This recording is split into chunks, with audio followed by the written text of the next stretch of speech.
حضرت سلمان رضی اللہ تعالیٰ عنہ فرماتے ہیں کہ ہم لوگ حضور صلی اللہ علیہ وآلہ وسلم کے ارد گرد بیٹھے ہوئے تھے کہ اتنے میں حضرت ایمن رضی اللہ تعالیٰ عنہا آئی اور انہوں نے کہا، یا رسول اللہ، حسن اور حسین گم ہو گئے ہیں۔ اس وقت دن چڑھ چکا تھا۔ حضور صلی اللہ علیہ وآلہ وسلم نے صحابہ سے فرمایا، اٹھو اور میرے دونوں بیٹوں کو تلاش کرو۔ چنانچہ ہر آدمی نے اپنا راستہ لیا اور چل پڑا، اور میں حضور صلی اللہ علیہ وآلہ وسلم کا راستہ لے کر چل پڑا۔ حضور صلی اللہ علیہ وآلہ وسلم چلتے رہے، یہاں تک کہ ایک پہاڑ کے دامن میں پہنچ گئے تو دیکھا کہ حضرت حسن اور حضرت حسین ایک دوسرے سے چمٹے ہوئے کھڑے ہیں، اور پاس ہی ایک کالا ناگ اپنی دم پر کھڑا ہے جس کے منہ سے آگ کی چنگاریاں نکل رہی ہیں۔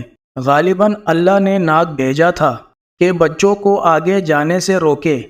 حضور صلی اللہ علیہ وآلہ وسلم جلدی سے ناگ کی طرف بڑھے۔ اس ناگ نے حضور صلی اللہ علیہ وآلہ وسلم کو مڑ کر دیکھا اور چل پڑا اور ایک سوراخ میں داخل ہو گیا۔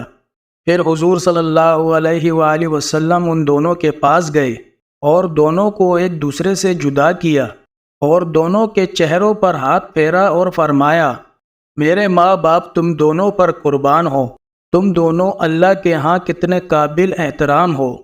پھر ایک کو دائیں کندھے پر اور دوسرے کو بائیں کندھے پر بٹھا لیا۔